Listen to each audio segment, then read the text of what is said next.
team here. We had a great meeting this morning. I want to welcome you all back. Hope you had a blessed Thanksgiving with your families, and we're now entering the Christmas season, and there's a great spirit on Capitol Hill. We lit the Capitol Christmas tree last night, and it's all lit up and everybody's fired up. We had a great meeting with all the House Republicans this morning. There is a great energy, as Leader Scalise mentioned, that people are excited about what we were able to achieve in electing another Republican House majority, keeping the majority, and ensuring that we had the majority in the Senate, and now President Trump returning to the White House. So unified Republican government. It gives us an extraordinary opportunity to save this country and turn things around. So our members are excited about that, excited about the work that we have yet to complete in this Congress, and then all the things that we'll be doing early, beginning January. We're looking forward to that. President Trump still has 47 more days before he returns to the Oval Office, but he is already making dramatic change, and he's bringing that change that we knew and expected if he got elected would happen. The stock market is surging. Iran called off a retaliatory attack on Israel. Foreign leaders are making their way to Mar-a-Lago to sit down with a new president and get on his good side. And Mexico has pledged to take immediate action to stop the flow of illegal immigration and human trafficking and fentanyl into our borders. Those are all good starts. There's much more good news ahead. And this is just the beginning. The era of promises made and promises kept will return in January. Let me say a word about Hunter Biden. A lot has been said and written about the pardon. President Biden is letting his son off the hook for the federal crimes that he committed. This weekend, of course, he pardoned Hunter. And it's important to point out, and everyone has, and even many Democrats are now expressing their great disappointment and their dismay, because the president promised us over and over and over, repeatedly, unequivocally. He told the American people that he would not issue a pardon for his son, and then he did it. It was more than 10 occasions. We have the receipts. It's all on video. They made formal official declarations to that point. The White House said he wouldn't do it, but he did. So they misled the American people. And a lot has been recounted over the last couple of days since that happened, that it's just like when he said the border was secure. It's just like when he said that Bidenomics was working great for the American people. It's just like when he denied or tried to cover up his obvious mental acuity and decline. And it's just like when he insisted that the catastrophic Afghanistan withdrawal was somehow a success. This pardon is a perversion of justice, and it is a utter disregard for the rule of law, and it further undermines the people's faith in our system of justice. So we have reform on the way, and it cannot happen soon enough. And you've heard us say many times, you've heard me say many times as a former constitutional law attorney litigator, that this is one of the greatest concerns I have, when the people believe that there are two tiers of justice. And the current occupant of the White House emphasizes that point. It makes it very difficult. They have done, in my view, the Biden family, almost irreparable damage to our system of justice. So we have a lot to repair. But I am encouraged and excited that we have that opportunity beginning early next year. We need real reform, and this is why President Trump is appointing nominees who will shake up the status quo and get us back to the fundamentals, and I think that's really important. Let me just make a word about something that's happened overseas that should be getting all of our attention.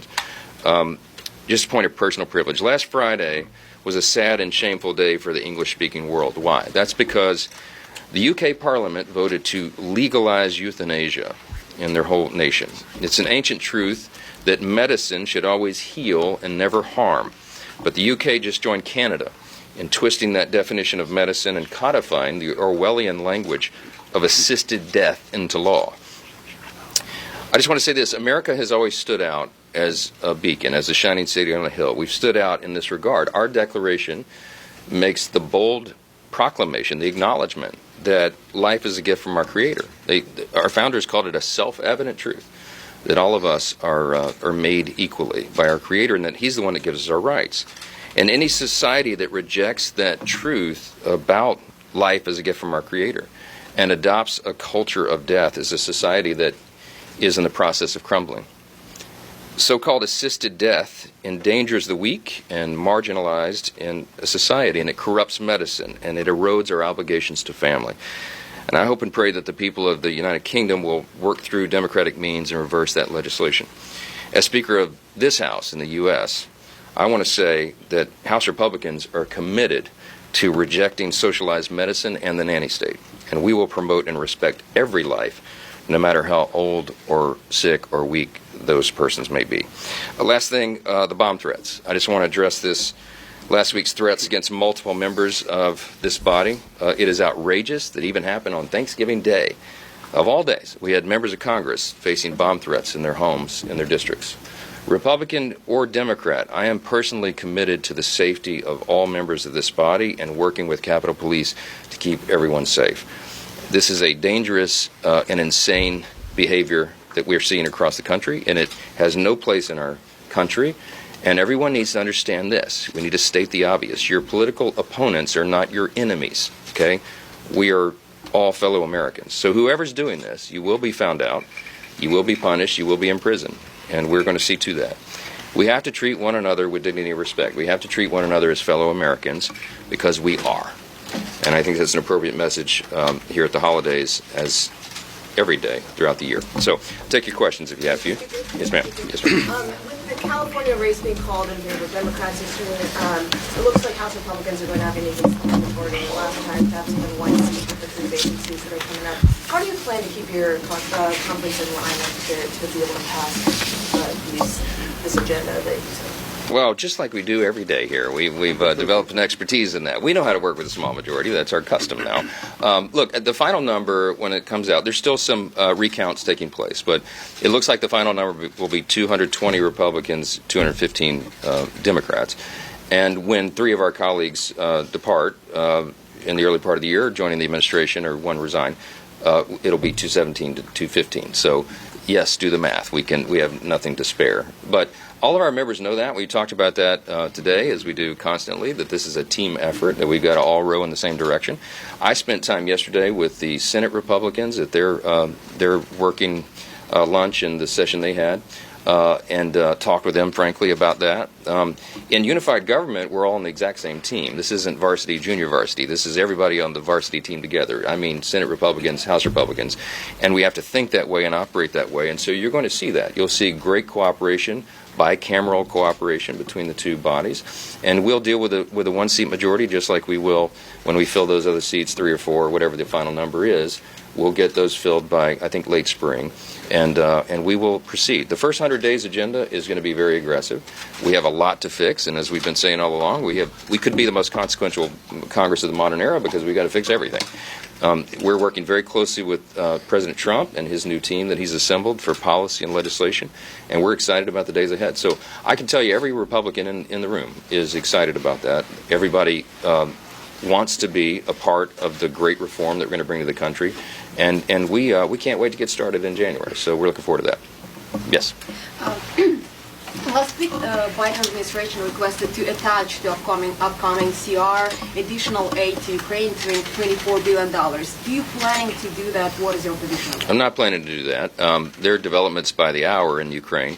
I think, as we predicted, and as I said to all of you, weeks before the election, if Donald Trump is elected, it will change the dynamic of the Russia war on Ukraine, and we're seeing that happen. So it is not the place of Joe Biden to make that decision now. We have a newly elected president, and we're going to wait and take the new commander-in-chief's direction on all of that. So I don't expect any Ukraine funding to come up now. Yeah. Yes, ma'am. Thank you, Mr. Speaker. I know yesterday you addressed the House Freedom Caucus numbers, and there were some concerns raised about the disaster aid attached to your CR plan.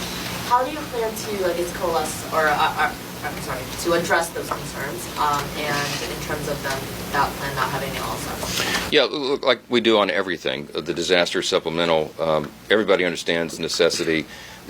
Helene and Milton were historic storms. The scope of the disaster went across at least 6 states, and the swath and the path of that storm was massive. I saw that myself. I went to Florida where the Helene made landfall and saw the disaster there all the way inland into Florida, and then was in western North Carolina where it looks like a bomb went off. I mean, it's serious damage. But the initial request was $116.5 billion. And what we're doing right now is the important methodical job that the House has to go through really line by line and assess those requests and make sure that they all are actually tied to disaster and not superfluous items and issues that are included. That's what the discussion with Freedom Caucus was about, and with other members, because we have to be good stewards of the resources. We have a huge national debt. and we have obligations to take care of, but we have to do that in a fiscally responsible manner. So that's the discussion going on right now. I don't know what the final package looks like, but we have to make those decisions here pretty quick, and those discussions will continue. Okay. On the euthanasia comments about the UK, it's often called medical assistance in dying here in the U.S., and there are several states where that is legal. It's also legal in the District of Columbia. Do you think this should remain a state decision? Are there any federal actions that you think should be taken to prevent this from further spreading, or take any action to change the law in the District of Columbia? Well, I can tell you that the action in the UK brings it to the forefront, and it's something we've been watching the developments for years. I suspect we'll have conversations about that, but we don't have any legislation planned at the moment that I know of. But it's going to have to be part of the dialogue going forward, because as that trend continues, I think we need to stand out for the respect for life, and that's an important thing to me, and I think to a lot of my colleagues. So we'll see what happens. Thank you all so much for being here, and wish you a blessed holiday season. We'll talk again before we leave. Thank you.